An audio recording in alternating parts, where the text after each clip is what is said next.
আমার সন্তান এবং স্ত্রী অনাহারে আছে, আমি তাদের মুখে খাদ্য আমাকে তুলে দিতে হবে। আমি যদি না নিয়ে যাই তাহলে তারা না খেয়ে রাত্রি যাপন করবে।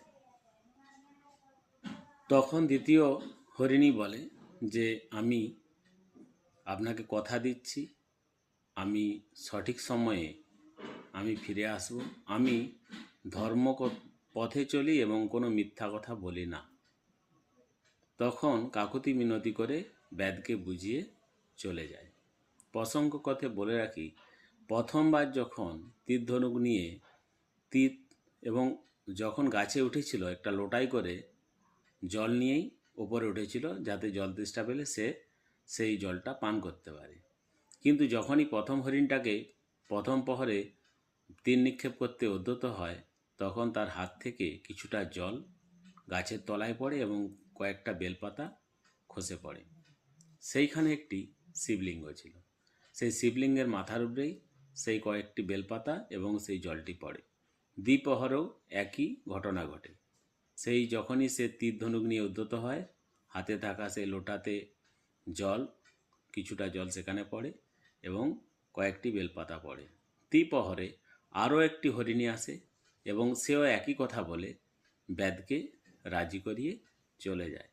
এবং বাড়িতে গিয়ে মানে হরিণরা তিনজন, একটি হরিণ দুটি হরিণী, তখন সেখানে গিয়ে সবারই একসাথে আলোচনা হয় এবং আলোচনা হওয়ার পর হরিণ বলে যে আমাকে জঙ্গলে যেতে হবে, আমি এক ব্যাধকে কথা দিয়ে এসেছি, আমি না গেলে তার স্ত্রী এবং সন্তানেরা খালি পেটে হয়তো না খেতে পেয়ে মারা যাবে। অতএব আমি কথা যখন দিয়ে এসেছি, আমি কথা রাখতে হবে। তখন হরিণী বলে, না, আপনি চলে গেলে আমার সন্তানেরা পিতৃহারা হবে, না খেতে পেয়ে মারা যাবে। অতএব আমিই চাই ব্যাধের কথা রাখতে, আমিও কথা দিয়ে এসেছি। দ্বিতীয় হরিণী যে সে ছিল তাদের বাড়ির পরিচারিকা, সে বলে যে আমিই যাই, কারণ আমার তো কোনো কাজ নেই, আপনারা দুজনে যদি সেখানে যান, আপনাদেরকে যদি হত্যা করে, তাহলে আপনাদের সন্তানেরা পিতৃহারা হবে এবং ওদের বেঁচে থাকা খুব কষ্টকর হবে। তখন সেই হরিণীও উদ্যত হয় সেই জঙ্গলে ব্যাধের কাছে যাওয়ার জন্য। এক সময়ে ধর্মরক্ষা করার জন্য এবং মিথ্যে কথা যাতে না বলা হয়, সেই জন্য তিনটি হরিণী, একজন হরিণ আর দুটি হরিণী ব্যাধের কাছে গিয়ে উপস্থিত হয়।